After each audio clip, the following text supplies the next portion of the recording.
हर हर महादेव। आप सभी का संदीपा दुबे के भक्ति चैनल में बहुत ही स्वागत है। आइए आज हम नाग पंचमी के कथा का प्रारंभ करते हैं और नाग पंचमी के बारे में जानते हैं।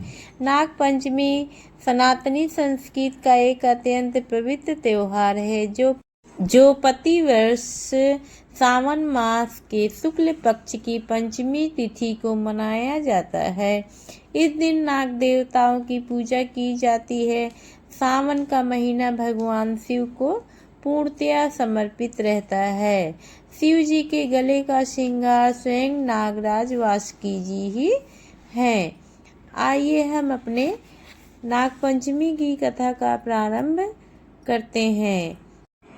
एक हरे भरे और सुंदर गांव में एक सुखी किसान रहता था। उस परिवार में 7 भाई और उनकी एक छोटी बहन थी जिसका नाम सुगना था। सुगना 7 भाइयों की एक लौती और बेहद लाडली बहन थी। भाई अपनी बहन की खुशी के लिए कुछ भी करने को तैयार रहते थे और सुगना भी अपने भाइयों से बहुत प्रेम करती थी। जब सुगना का विवाह हुआ तो भाइयों ने बहुत ही धूमधाम से उसका विवाह एक अच्छे और संस्कारी परिवार में तय करने की बात की। शादी के दिन पास ही आ रहे थे। घर में मंगल गीत गाए जा रहे थे। सावन का पवित्र महीना चल ही रहा था।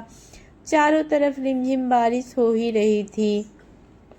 उन दिनों गांव में एक प्राचीन परंपरा थी कि शादी के मंडप, नए चूल्हे और घर को सजाने के लिए खेत से पवित्र पीली मिट्टी लाई जाती थी।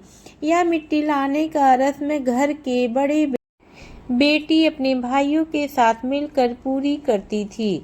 सुगना अपने 7 भाइयों के साथ गांव के बाहर एक बड़े खेत में मिट्टी खोदने के लिए गई।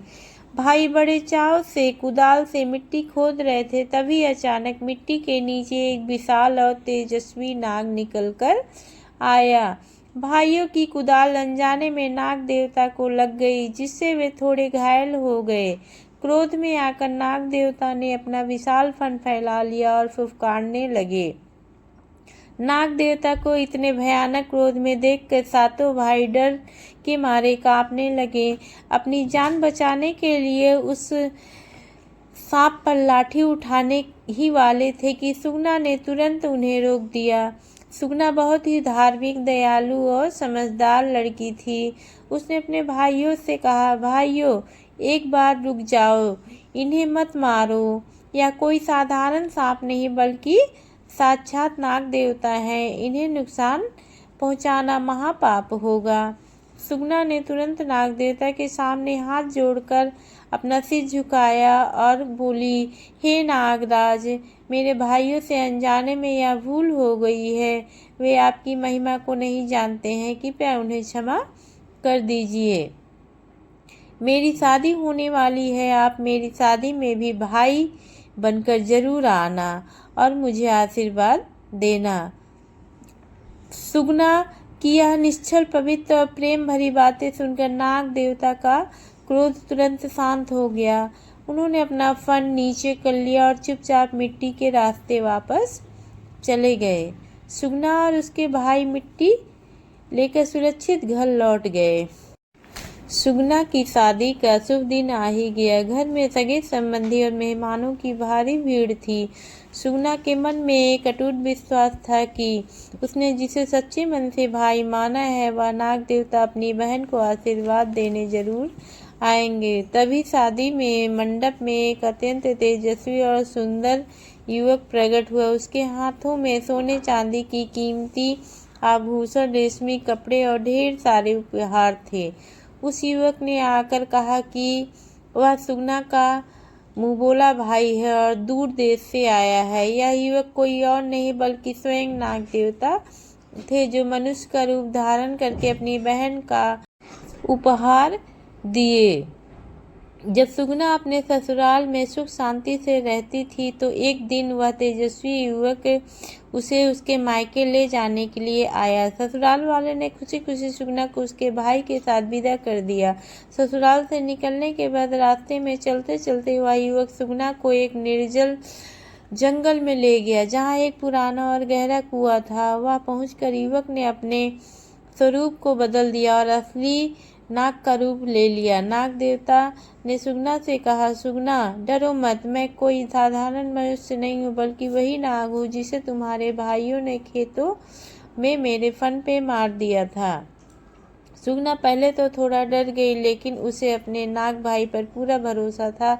उसने नाग देवता की पूंछ पकड़ी और दोनों कुएं के रास्ते पाताल स्थित नाग लोक पहुंच गए। नाग लोक का वैभव, सोने का महल, वहां की चमक देखकर सुगना हैरान रह गई। उनका पूरा परिवार रहता था। सुगना वहां नाग परिवार की लाडली बन गई, बड़ी श्रद्धा से सबकी सेवा करने लगी। एक दिन नाग माता ने सुगना को उबलता हुआ गर्म दूध का कटोरा दिया और कहा, सुगना जरा यह दूध मेरे छोटे छोटे नाग बच्चों को पिला दो। सुगना दूध का कटोरा लेकर गई, लेकिन दूध गर्म होने के कारण बच्चे जल गए। बच्चे दर्द से बिलखने लगे और रोने लगे। जब नाग माता ने अपने बच्चों को रोते देखा तो उनका गुस्सा 7वें आसमान पर पहुंच गया। उन्होंने क्रोधवश में आकर सुगना को भयानक श्राप दे दिया। सुगना, तूने मेरे नन्हे बच्चों को कष्ट दिया है, इसलिए पृथ्वी लोक पर तेरे 7 भाई को जहरीले सांप डस लेंगे और तेरा मायका पूरी तरह उजड़ जाएगा। यह सुनते ही सुगना के पैरों तले जमीन खिसक गई।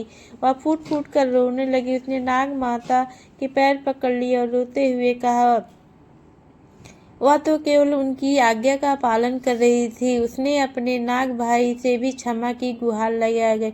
नाग ने भी अपनी माता को समझाया। सुगना का मन साफ था, उसने यह गलती अनजाने में की थी। जब नाग माता का गुस्सा शांत हुआ तो उन्होंने दया भाव दिखाते हुए कहा, बेटी, दिया हुआ श्राप तो पूरी तरह वापस नहीं हो सकता, लेकिन इसका एक अचूक उपाय है।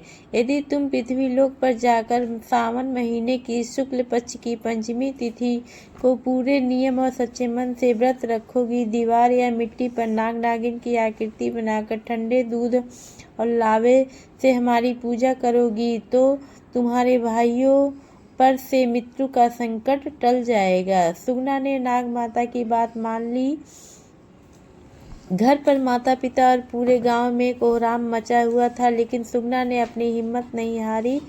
उसने देखा कि सौभाग्य से आज नाग पंचमी का ही दिन था। उसने बिना समय गंवाए घर के आंगन को साफ किया, पवित्र मिट्टी से नाग देवता और नाग माता की मूर्ति बनाई।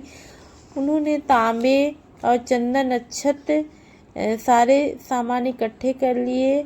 उसने रोते हुए सच्चे दिल से नाग माता से अपनी भूल की माफ़ी मांगी और अपने भाइयों के जीवन की भीख भी मांगी। घर में मातम की जगह खुशियाँ छा गई। 7 भाइयों ने प्यारी बहन सुगना को गले लगा लिया। सुगना ने रोते रोते अपने भाइयों को पूरी कहानी सुनाई, कैसे नाग देवता की कृपा और नाग पंचमी के व्रत के कारण आज उन्हें नया जीवन मिला है। भाइयों को अपनी भूल का एहसास हुआ और उन्होंने नाग देवता से क्षमा मांगी। उस दिन के बाद से उस परिवार और पूरे गांव में हर साल नाग पंचमी का त्यौहार बड़े ही धूमधाम से मनाया जाने लगा। बोलिए नाग देवता की जय हो। हर हर महादेव।